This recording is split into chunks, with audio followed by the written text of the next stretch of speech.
We are live on Facebook. For those of you that are tuning in right now, hello, my name is Leroy Carson. I am the president, founder, and chief collaborator for the Cobb Community Alliance. We're about 4 minutes early. You can see the smiling faces of the candidates and of our moderator for the night. I've asked everyone to smile for another 4 minutes because we're going to kick off promptly at 7. So you can watch the clock that's behind Connie, and that will be the measure of when we get this started. But thank you all, I say sincerely, for tuning in, and we'll start off with a brief overview of the Cobb Community Alliance. So give us about 3 more minutes to allow everyone to come in, and we will get this thing started.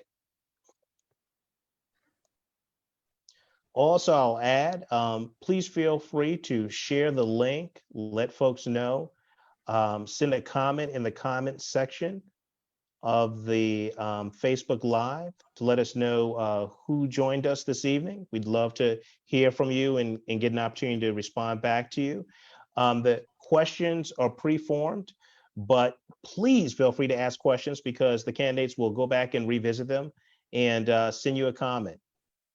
So say only nice and great things about them. Only nice and great things. And we'll go live with everyone in about 2 more minutes.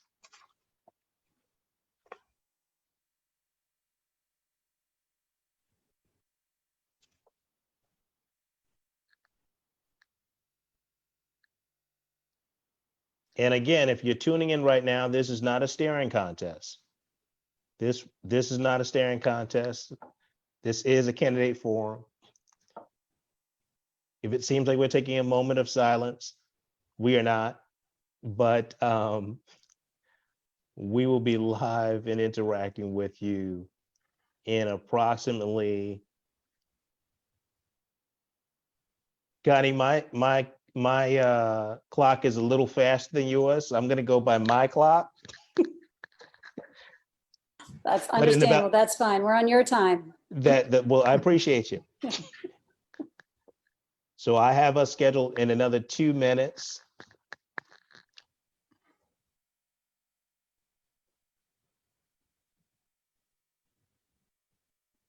And as you wait in this 2 minutes, we're going to do an introduction. We're going to do all the great stuff. Everyone's going to know. But Connie, if you wouldn't mind unmuting your mic, and for those that are in, that can get the benefit of where your website is that they can get to get information. It's Connie for Georgia, all spelled out, CONNIE for Georgia.com. Fantastic. Louisa, I'm going to ask you to unmute your mic and do the same. My website is electlouisa.com, LUISA, electlouisa.com. Fantastic. Thank you very much. And I'm going to ask all the candidates and the moderator, if you wouldn't mind just letting me know by nodding your head that you could still see the PowerPoint introduction that I'm going to do for everybody still. Okay, great.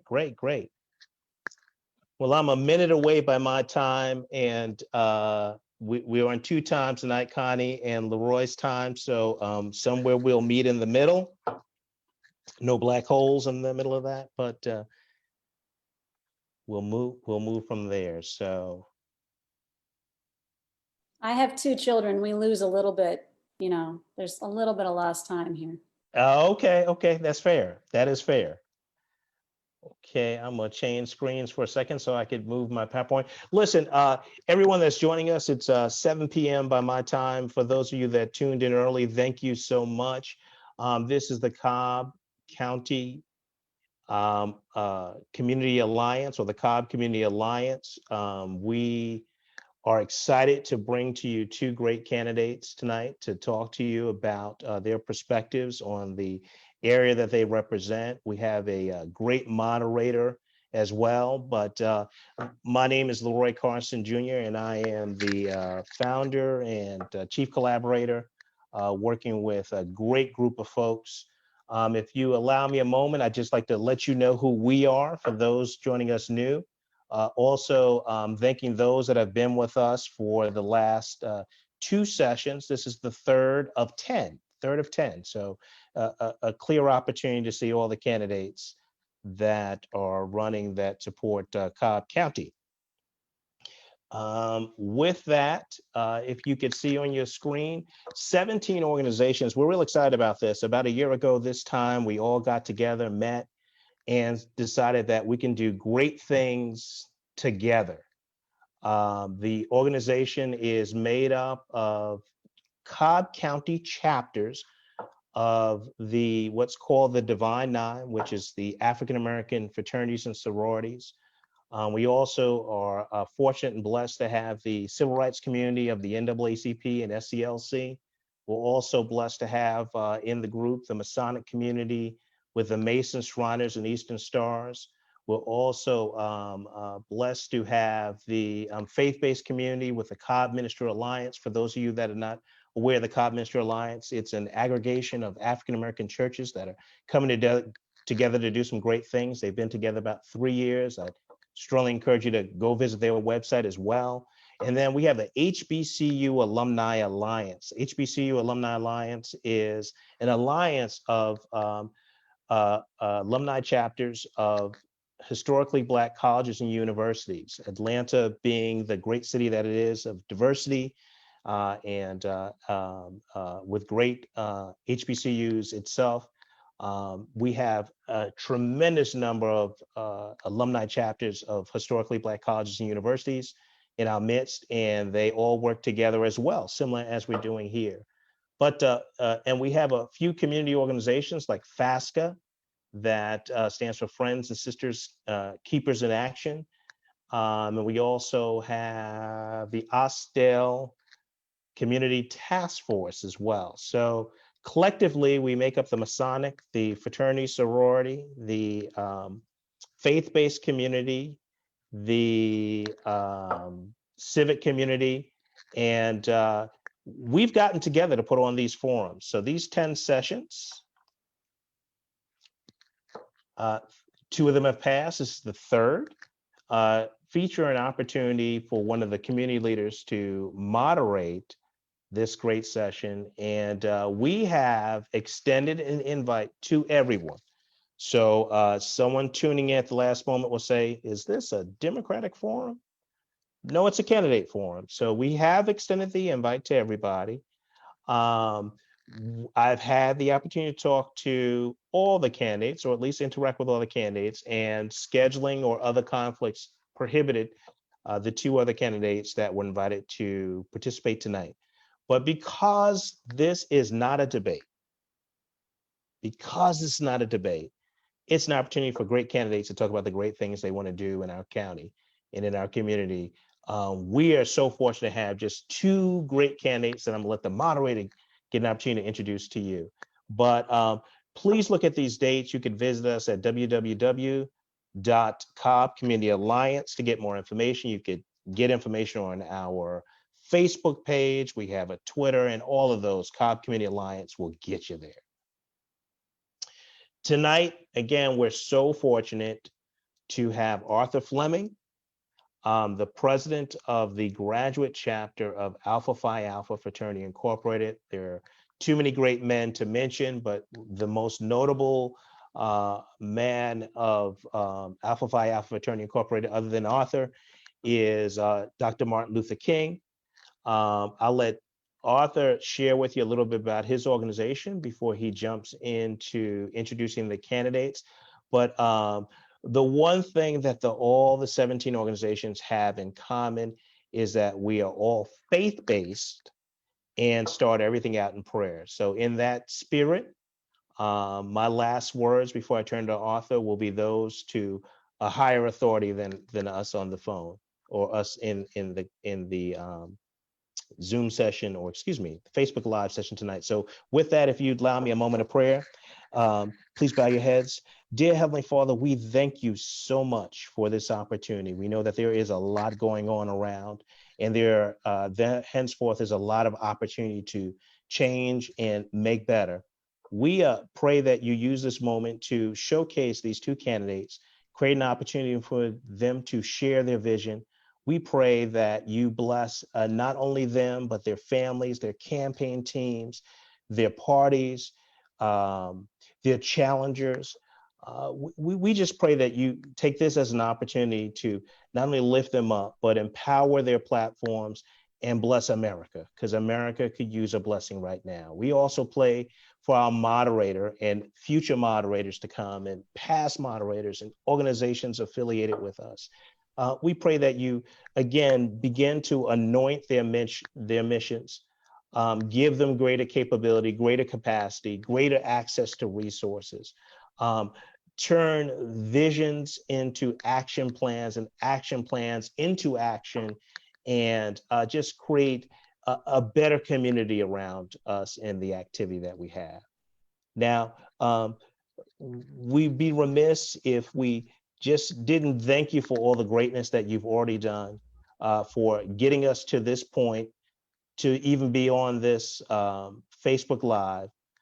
We thank you, we praise you, and we send all prayers to the mighty name of Jesus Christ, our Lord and Savior, and we say amen. With that, I'm going to ask everyone to take off their mics, and I'm going to close mine. How about that? And I'm going to turn it over to Arthur. Arthur, it is all yours, my friend. Well, Leroy Carson, thank you so very much for your leadership in bringing this all together through the Cobb Community Alliance. I can tell you, those that are participating tonight, that I've had at least 3 occasions in which to chat with Leroy over the phone, and his leadership is inspiring. So thank you, Leroy, for all of your hard work in bringing this together. Look, this is volunteer time that he's putting in here. So it's a labor of love for him, and we're awfully pleased to participate. I'm Art Fleming. I'm the president of the Omicron Mu Lambda chapter, Cobb County Alphas, here in Cobb County. Alpha Phi Alpha Fraternity is the very first Greek letter intercollegiate organization established for African American men.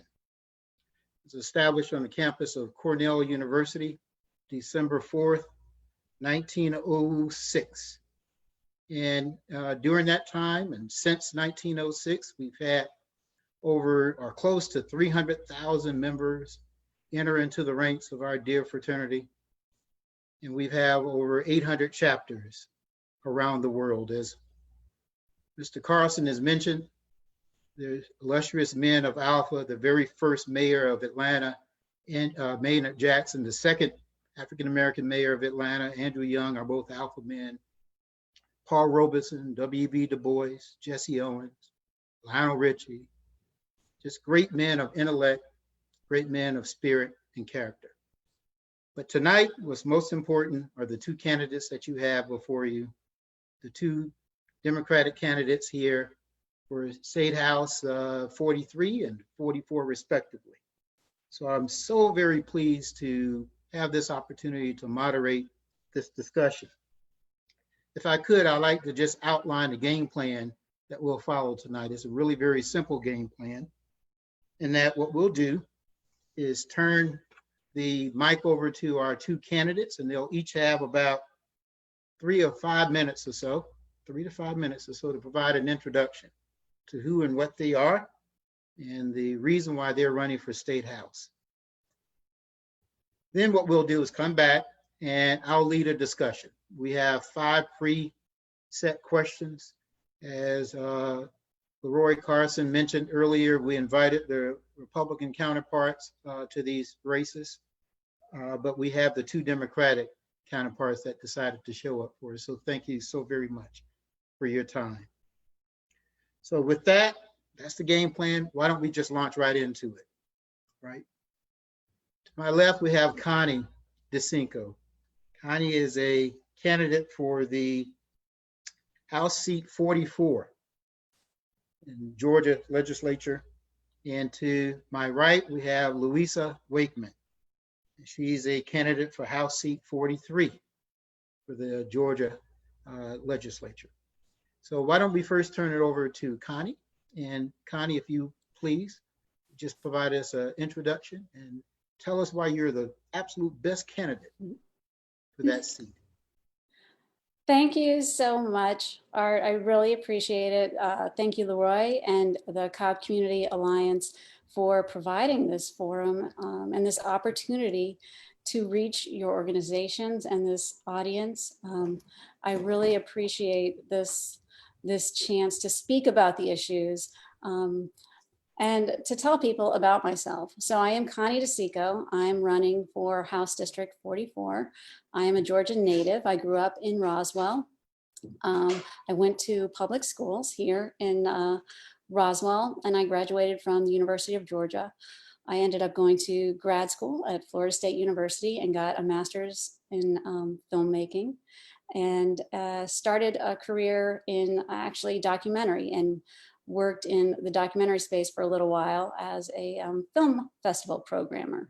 And that's where I really started getting into the idea of representation and the idea of the stories that we're telling, what we're talking about, who's telling those stories.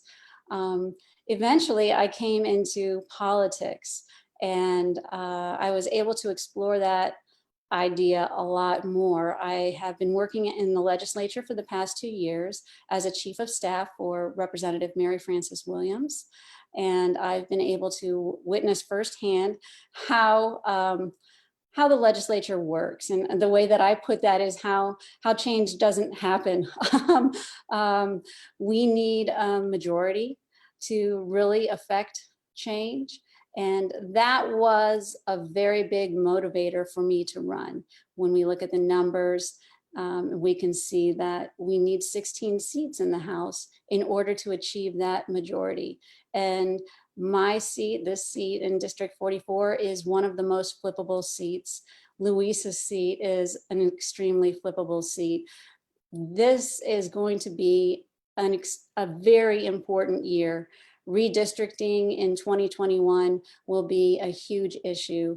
This is a once in a lifetime opportunity, really, to change things.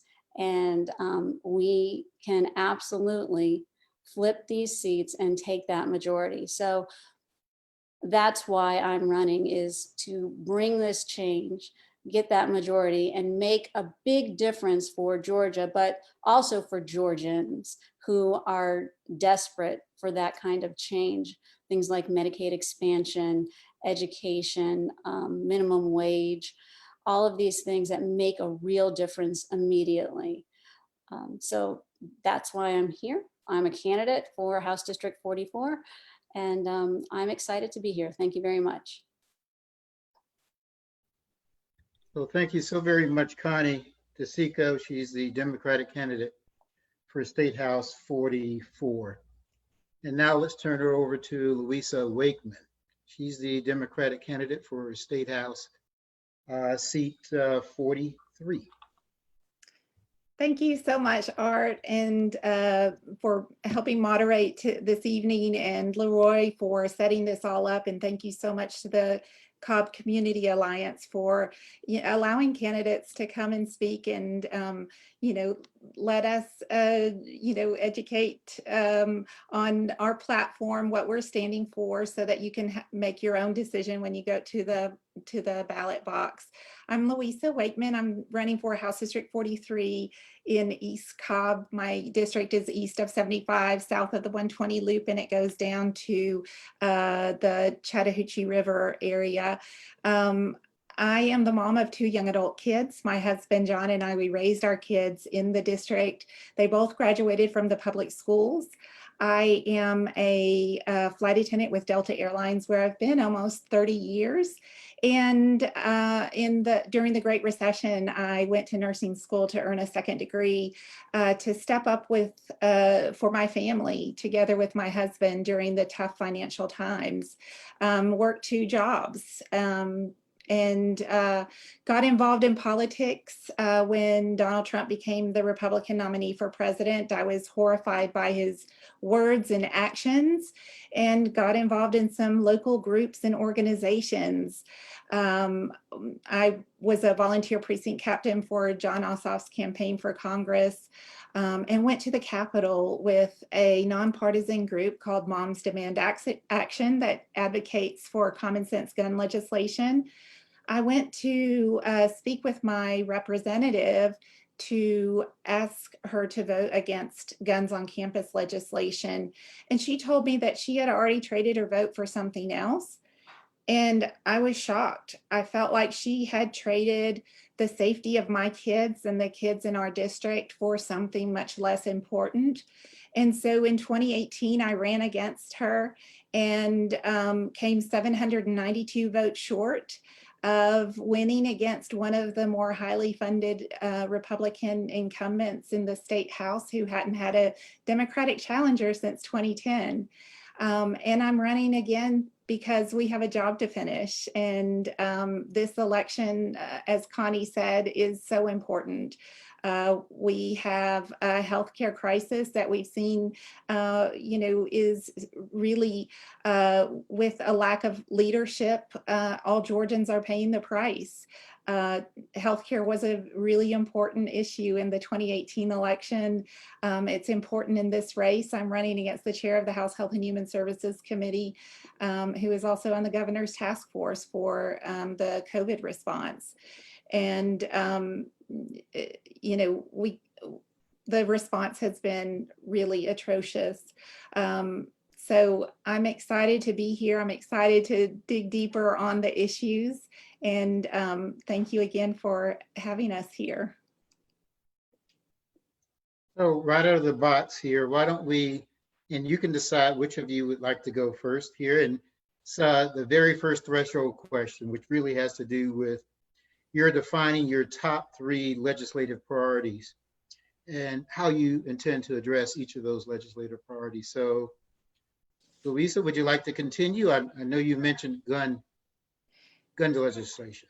Yeah, I mean, I've been, common sense gun legislation is super important to me. When the governor signed the guns on campus legislation, it was just poorly written legislation that was passed by special interests. There was not support for it. And that's why we need to make sure that everybody has a voice in our government. And that's why I ran the first time. But healthcare is super important to me as a registered nurse. I've, worked at the bedside and I've seen healthcare close up. There is no reason for us not to expand Medicaid and bring those much needed federal dollars that we've already invested into the federal system. Those dollars we desperately need. We needed before this COVID crisis, but to turn away those dollars right now is just because of political gamemanship is beyond irresponsible. Under healthcare, we have so many issues that could be addressed by expanding Medicaid. We have one of the highest maternal mortality rates that disproportionately affects women of color. And there was a task force that was put together to look into this issue. And the hearing was full of mostly women who are on the front lines of this crisis. And instead of letting them speak from their experience and knowledge, the focus was on how we could regenerate the numbers to make sure that Georgia didn't look so bad. We're talking about real lives that are being lost, and 40 to 60% of these lives lost are preventable. The piecemeal approach on expanding Medicaid for these new moms for 6 months could be completely addressed by expanding Medicaid and stop playing politics with people's health care. Second, education. I'm I believe that we need to put public dollars into our public schools. Taking $1 billion away from our public schools during a pandemic and a time when our teachers are stepping up in incredible ways, whether it's trying to figure out how to safely teach children in the classroom, or figuring out how to be effective, an effective online teacher, and taking resources away from our students. We need to make sure that our public schools are protected as a separate part of the budget, so that every time there's a budget crisis, we don't look at our public schools and take away from our teachers and students. They're our future. Our kids are our future. We need to make sure that they're successful in their life, healthy, productive futures. You know, it's important for the success of our state, both in having job growth and having a educated workforce. And then third is the environment. We need to protect our air and water, although right now when we're at a crisis, a healthcare crisis and an economic crisis, it doesn't seem so important. But down the road, it is really important that we address these issues, simply because on the federal level, we've done away with so many of our protections on the environment that we have to look at the local level. We have to elect people who believe in science, who will listen to experts. And although this is more than, underlying all of this is the right to vote. If we don't protect people's right to vote and make voting accessible and fair, then all of that other doesn't matter. Thank you so much, Louisa. Connie? Your three top priorities, your three top legislative priorities. It's a great question. And I think that I start with raising the minimum wage, because that bleeds into everything else and really affects a lot of other issues. And so when we talk about raising the minimum wage, generally we talk about raising it to $15 an hour. And that breaks down to $600 a week, which is this is what many people are getting in unemployment benefits right now, which what they're not getting because the Department of Labor is unresponsive to a lot of these unemployment requests. So when we talk about the $15 an hour, that's actually under $30,000 a year. And I really want people to understand that what we're talking about as a living wage is actually a very difficult amount to try and live under, and that's what we want to raise it to. So we need to really think about what is livable in this state, because we have a lot of crises here. They're only getting worse with the pandemic. And it's not just that it's livable. I mean, people deserve to live. They deserve to, I like to say joy. They deserve to have some joy in their life. I mean, Louisa mentioned having 2 jobs. My husband has 2 jobs. He works 7 days a week. And we have, a 3-bedroom, 2-bath split level. Like, people deserve a little bit of breathing room to have an actual life. So $15 would be the very least that we can raise that, because $30,000 is not a lot of money for people to live on. When we consider healthcare costs, utilities, all of these other things that go into making your household go. But that also, that leads me to housing affordability in Atlanta, Georgia, all over, even in Cobb County. It is very difficult to find affordable housing. Atlanta had started an initiative just a couple years ago, it was an action plan. And that involved several different steps, which involved rezoning, using vacant lots. It involved a lot of philanthropy, a huge amount of donations and people sort of crowdfunding sources to make housing affordable. We're going to have to look at a lot of different ways to do this, but one very big way is to make homes that are in different price ranges. And we can no longer build houses that are only $400,000 and up, because we're considering $15 an hour and $30,000 a year as livable.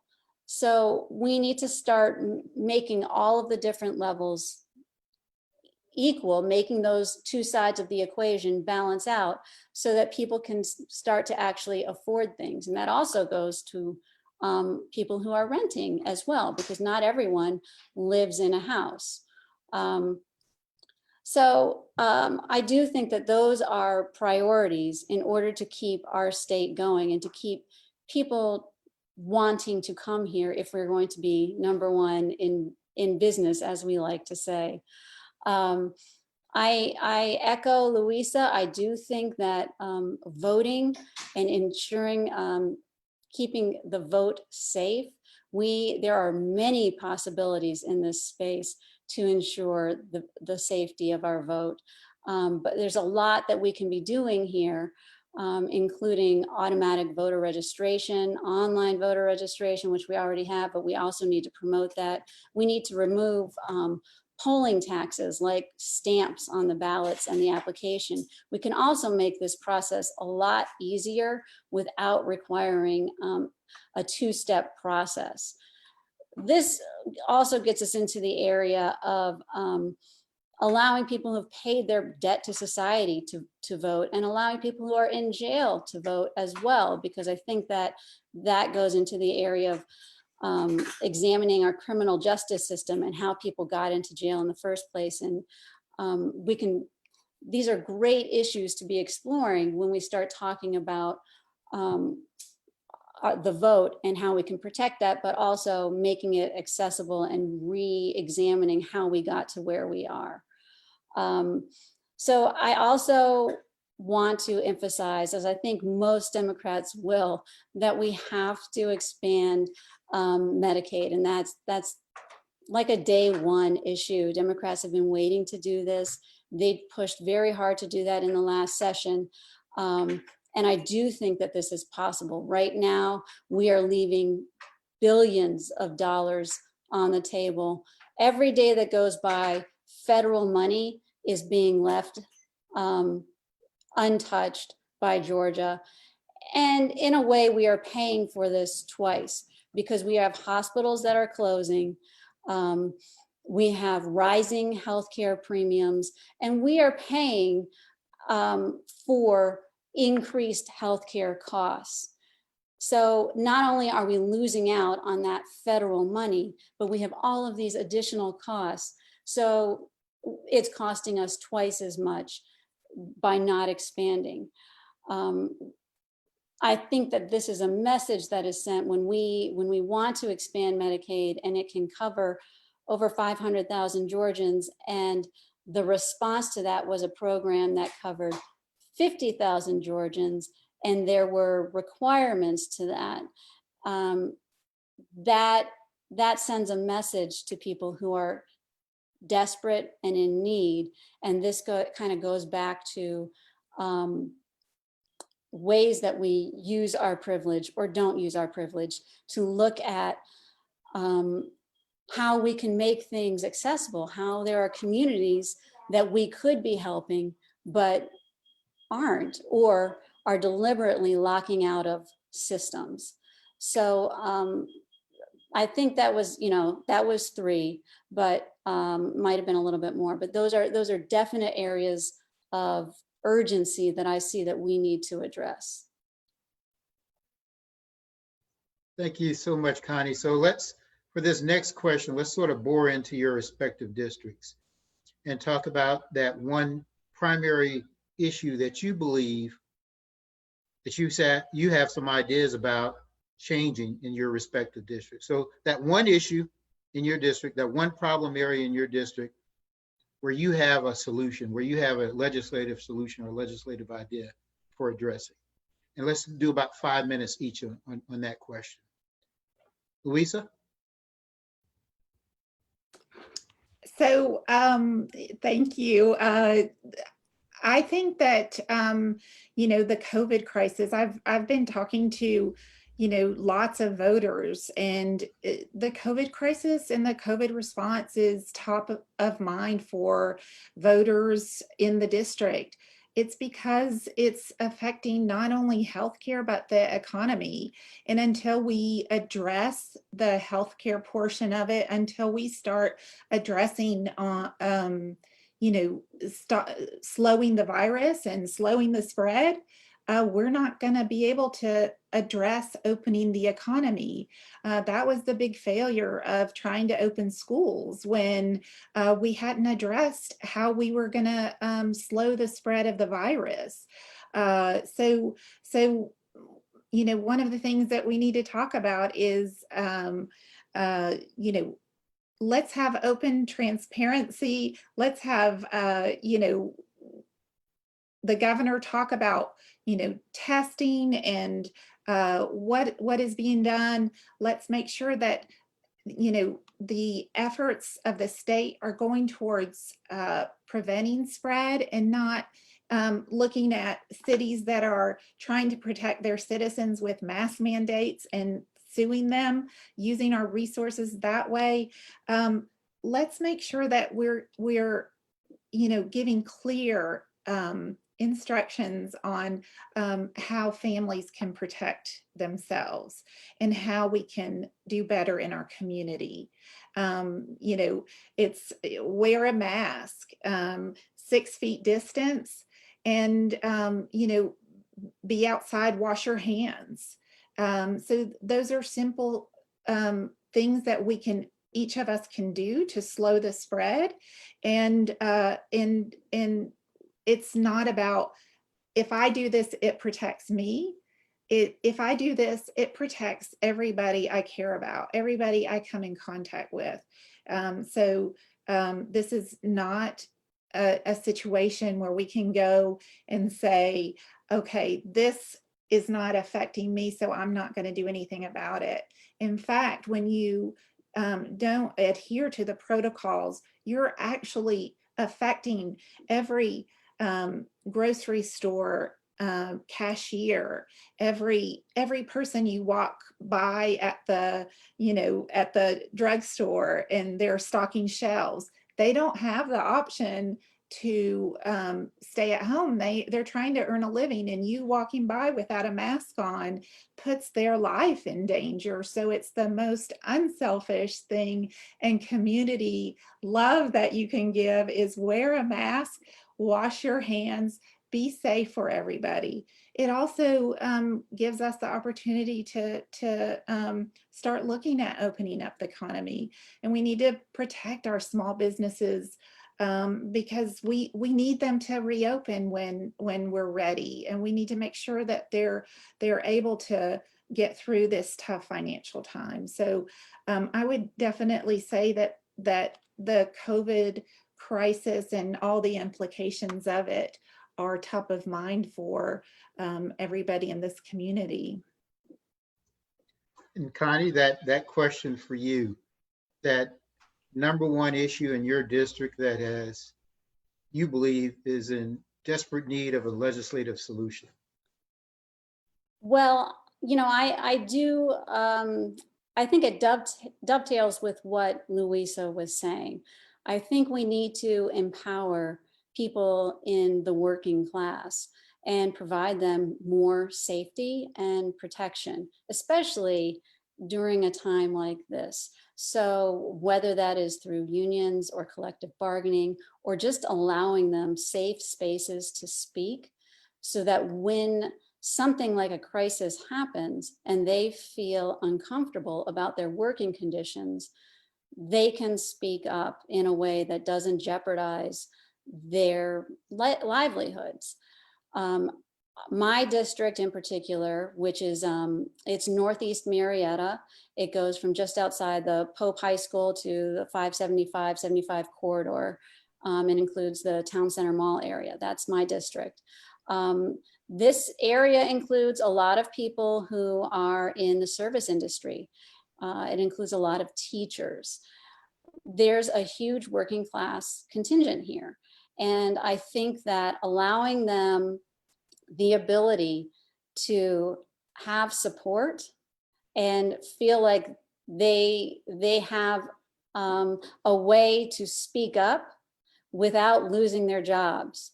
And that also, kind of goes back to my earlier answer about fair wages. It supports them in many, many ways, but this keeps them in their jobs and allows them to be the people who are working during times of crises and staying safe, so that we have things like groceries on the shelves, so that we have people who are working in urgent care, so that the rest of us can have all of these things, have that privilege, and are fortunate enough to be able to keep food in our homes, go to urgent care when someone gets hurt, have our children educated, but it continues that sort of cycle of life without jeopardizing people. And if things need to be shut down, then those people have a safety net.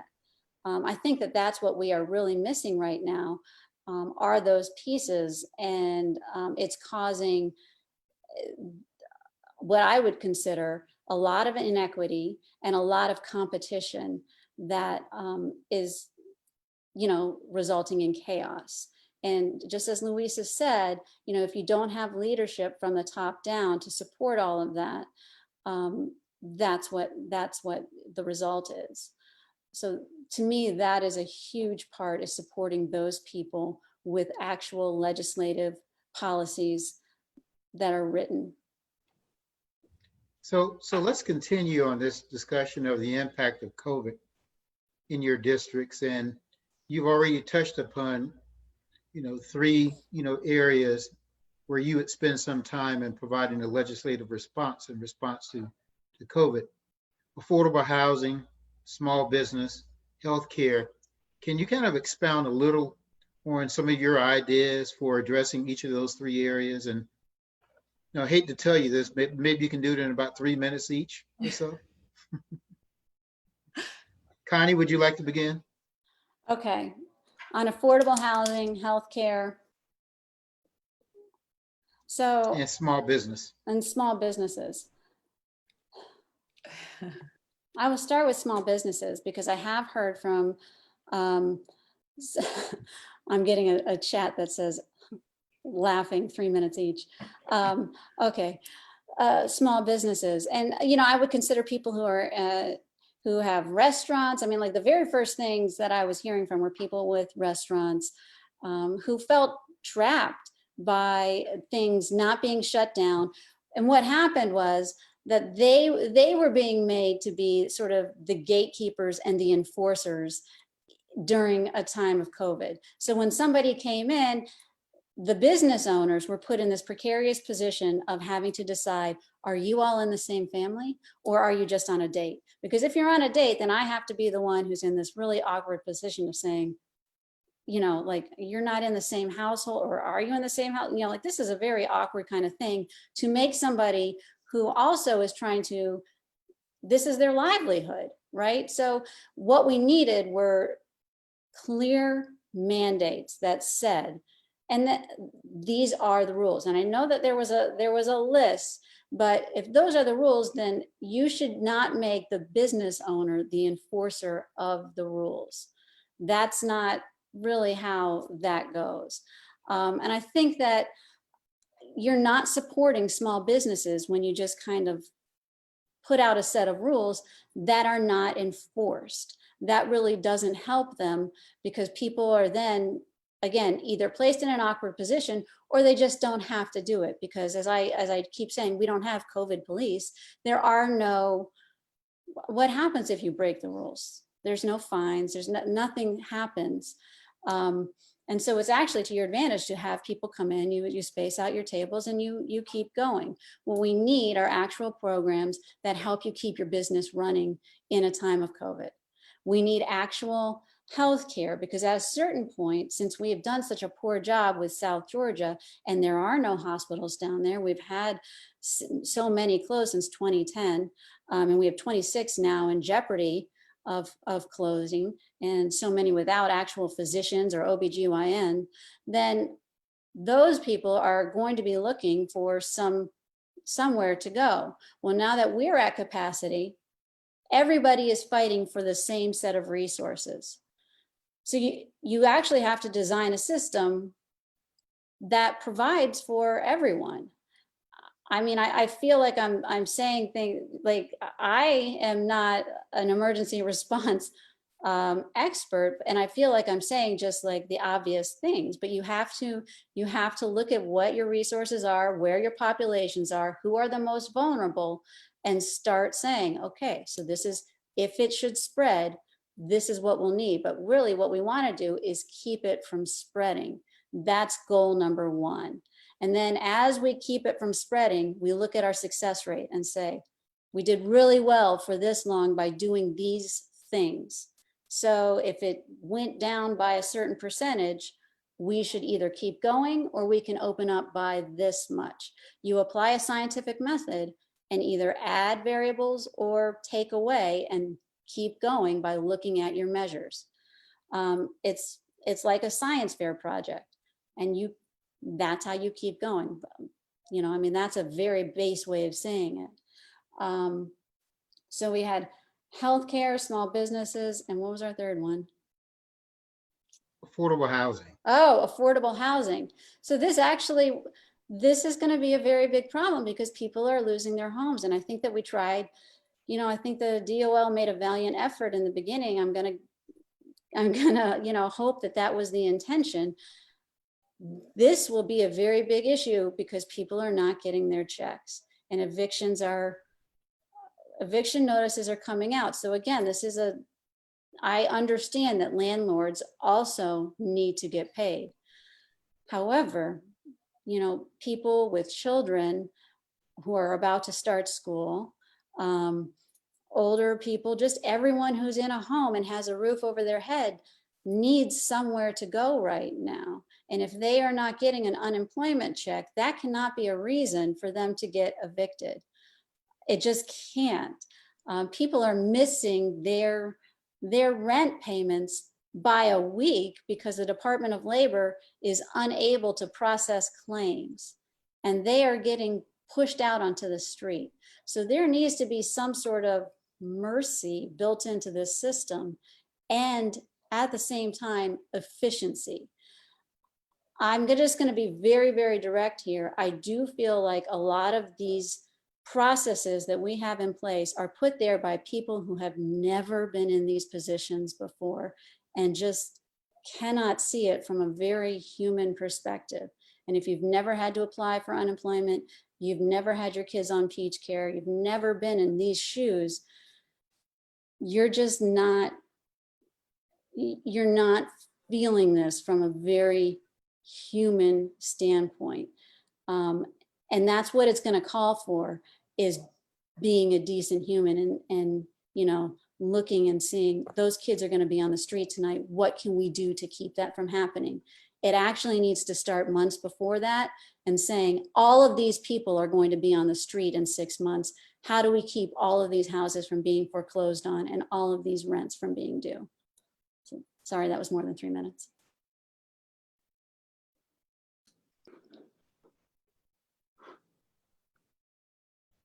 Art, I think you're on mute, but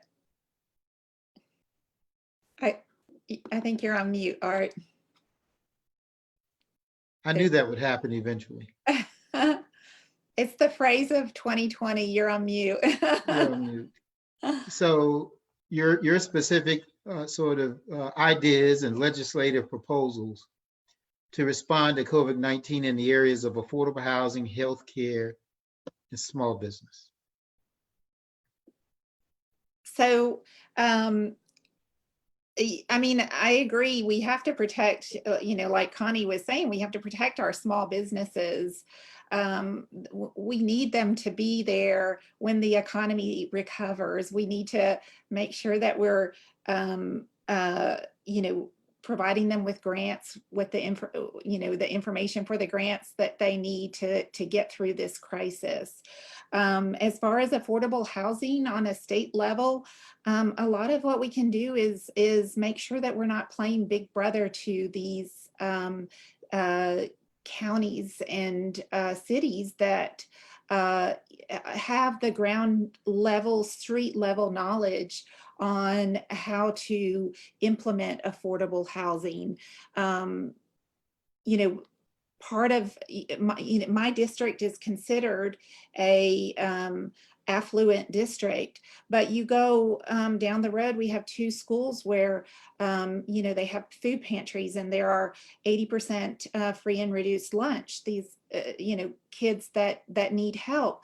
And so if we came in and did a broad affordable housing policy that was based on the wealthier area median income, then it wouldn't take into account some of the areas that are lower medium income. So it's really something that we need to implement on a county and city level and make sure that the state is allowing that to happen. And that's why our commission races are super important. My next commissioner will be Jerica Richardson, so please look her up. But we're in a unusual time. Like, the thought that people could be losing their house, they could be evicted from rental situations. That's why the CARES Act needed to be passed the way it was, because it's not enough to say that we need to ban evictions, because a lot of the landlords could be small business owners themselves, and so we need to protect those rents coming up to them, not the big corporations, but it is a domino effect. We're in a precarious situation, so it can be very messy. And then healthcare wise, part of the failure from the beginning was addressing testing.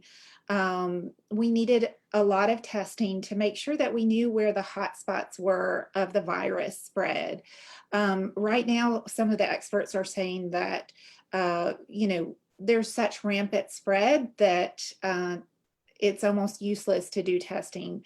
But it really is important that we have testing with results that come in, within 1 to 2 days, because then people can quarantine and prevent the spreading to other people. When you have, testing that's not quite as available, and then you don't get the results for 7 days. I've heard 2 weeks for results. Within that time, unless that the person who was waiting for the testing results was super responsible, they were spreading the virus in that time. So it's almost useless, that test. So we need to make sure that we're offering testing with quick turnaround, and we need to make sure that people who test positive aren't penalized in their jobs. Part of extending the unemployment insurance for during this COVID crisis was to make sure that people didn't show up at their job to work when they tested positive because they couldn't afford not to go to their job. And so we really do need a strong leadership that is going to, think about holistically how we're going to respond to this problem. Thank you so very much, Louisa. So let's take a time check here. We have about no more than 15 total minutes left in this really very interesting and really very engaging discussion. But here's what we need to accomplish in 15 minutes. We'll have one more question for each of you, and then we'll turn it back over to each of you for closing comments of about 2 minutes each. We'll then have a comment from our leader, Leroy Carson, and then we'll need to reserve time for the national anthem as well. So we need to do all of this in about 15 minutes or so. Can we do it? Let's do it. Absolutely. Right, let's do it. All right, so last question here is really about your vision for incorporating as many people into the voting process as possible. So, and what we're really talking about is providing opportunities for voting, as many opportunities for voting as possible, and your vision around that, and whether or not you have any ideas around that. And if you make it to the state legislature, what will happen? What will you propose as legislative solutions to what many of us are viewing as obstacles that are being put in front of certain people to vote? Who'd like to have that question first?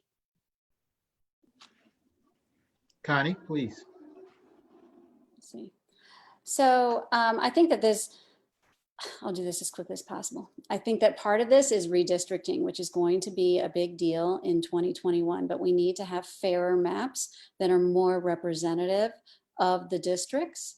I also think that we need to have the Voting Rights Act reinstated because we need those protections here in Georgia.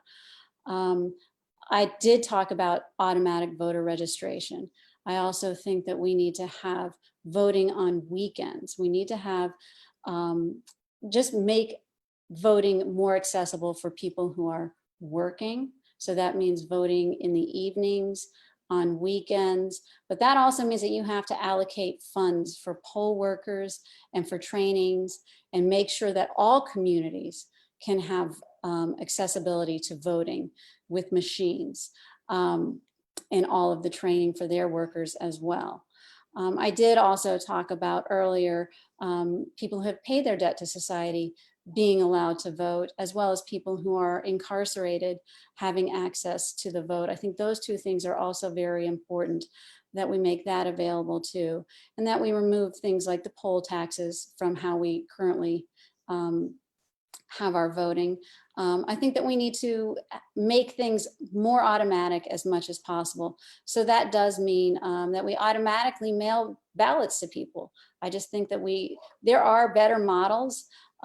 In my previous life, when I worked for a film festival, when we needed to do ticketing and we hadn't figured it out, we would look at another film festival and say what they had done. So you don't always have to reinvent the wheel. A lot of people, a lot of states do these things, and we can find out better ways to do them. So and this also allows us to engage younger populations that have typically been very difficult to engage in the voting process. We can look at other technologies and ways of getting them involved, as well as populations that typically, other populations that don't vote. So I think that those are some of the ways that we can get more votes, more people to the polls and protect that. Louisa? Wow, this is something that we could talk about for days because, the right to vote is so important. And voter suppression in Georgia has been so rampant, and there are so many angles to it. Part of it is making it confusing. I have somebody that works on my campaign that was, just not going to send in their absentee ballot request because they didn't know it was as easy as filling out the form, taking a picture, and emailing it back to the county registrar, county board of elections. It's that easy, but the whole process people can get lost in it. Some states where you can automatically get your ballot by mail, and that takes one step out of that lengthy process.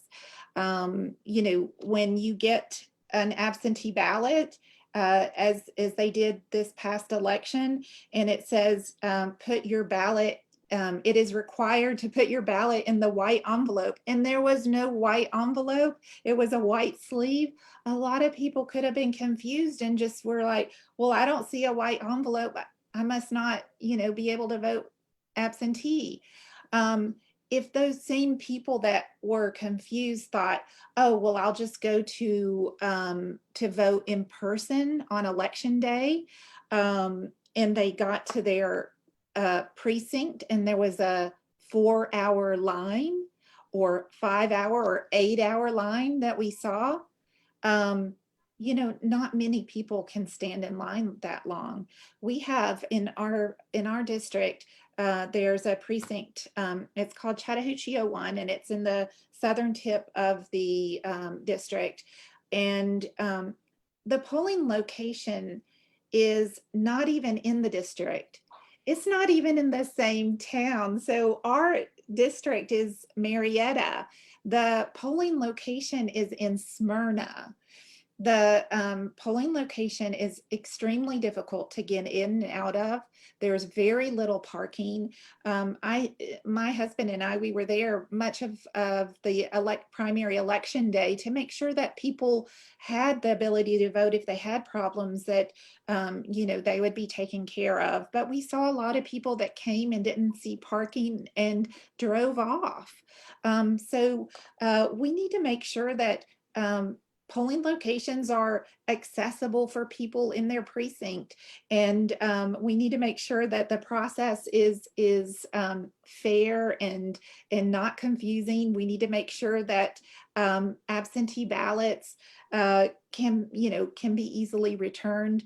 And if there's a line that's over an hour long, there should be a process to fill out a ballot right there, so that you don't have to, if you're an hourly worker. My son was working at Chipotle or I guess I shouldn't say where, but anyway, he was an hourly worker, and they couldn't let him off because of, their staffing issues. And to think that, fortunately he was off early, but there are people that work hourly jobs that might not have been able to stand in line for 4 or 5 hours. You shouldn't be penalized for that. So sorry to go on so long, but it is a passion of mine, and I appreciate you bringing it up. Well, thank you, Louisa. Thank you, Connie. So why don't we do this? Because I think we covered a lot of ground tonight, right? Yeah. So why don't we do this? Why don't we reduce your closing statements to 1 minute each, right? So that we can make sure that we close here on time. And with that, since Connie, you went first for the opening, I believe, Louisa, would you like to share your closing statement for us? So just wanted to thank you so much for this opportunity. Find out more information on my website, electlouisa.com, Luisa. There's a form. My contact information is there. Please contact me with any questions. And there's voting information. There's a voter information page. Please make sure that you vote. There is the DPG voter protection hotline is on there. Make sure you have that. If you encounter any problems, please report those. And last but not least, please fill out your census form. They have moved up the date to September, and it is so important that everybody is counted in the census. So please make sure that you are counted. Thank you, Lisa. Connie. Well, as Louisa said, thank you so much for having us. I really enjoyed this. This was a pleasure to talk about these issues. I'm running in the 44th district. I really should not even be here. I moved into this district 4 years ago, and the really kind couple that owned this house, when we made our offer, we had a very difficult time finding a house that fit our price range. We made an offer. It was not the highest offer they received, but they sold us this house anyway. They accepted our offer. I had written them a letter and told them that we were going to be, we had 2 young children. We wanted to walk our kids to school every day. We wanted to love their house as much as they did, and they accepted our offer. And that was one huge kindness that they extended to us that I am grateful for every single day. And I think about it, it was something I thought about when I decided to run, and it's something that I think about all the time, that they made a huge difference in our lives, in 4 people's lives, but also, you know, that's the kind of change that one little thing can make. Each one of us can make that kind of change, but this campaign is about making things accessible for everyone, and for people who think that they shouldn't be somewhere, they absolutely should. And you never know how you can open doors and make a difference for someone, but that's what we are trying to do. So thank you for this opportunity. We are so grateful to be here and talking about this. And we look forward to hopefully seeing you all and working with you down the road. So it's connieforgeorgia.com, and all of you guys stay healthy and be well. Take care.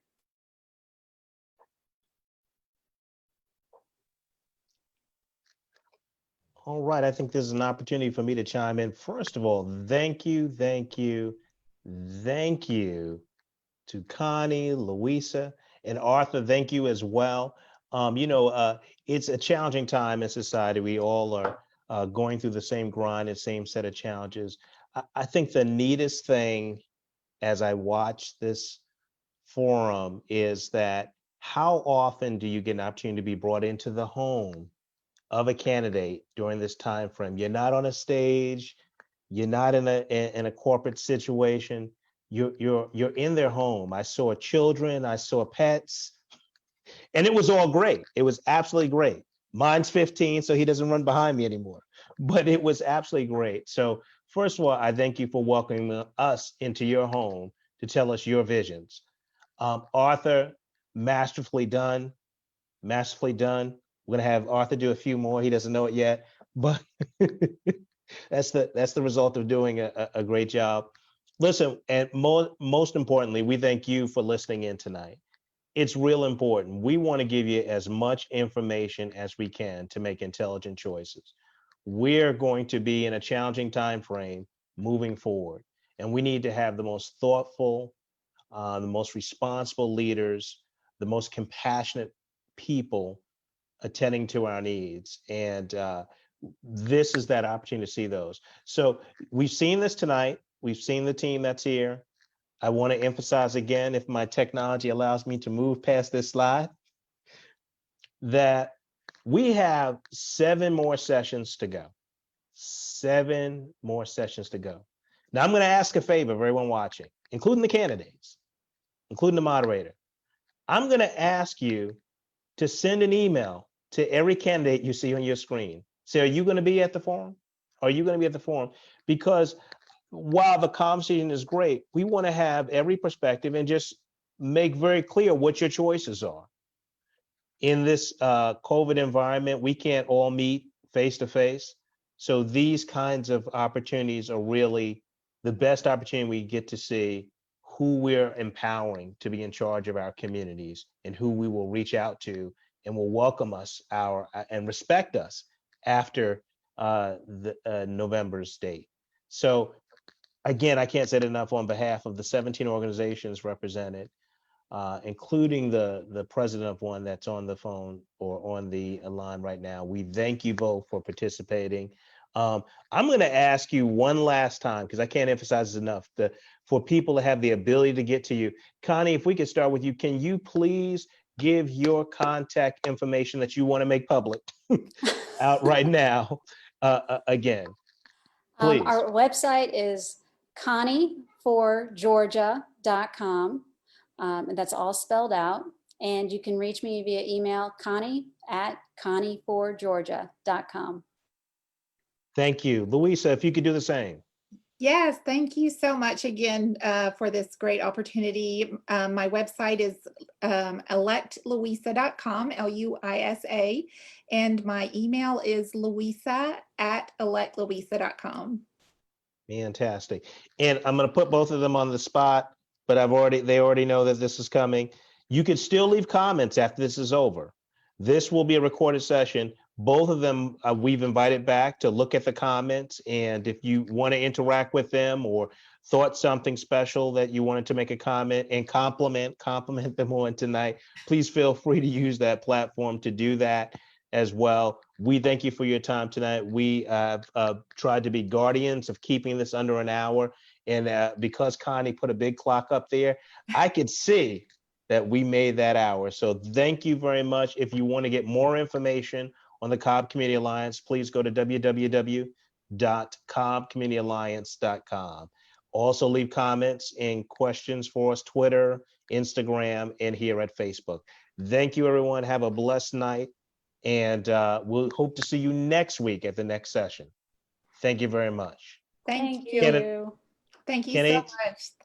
Candidates you. and moderator, I'm going to ask you to stay on as we start to disconnect from Facebook Live. Hold on one second.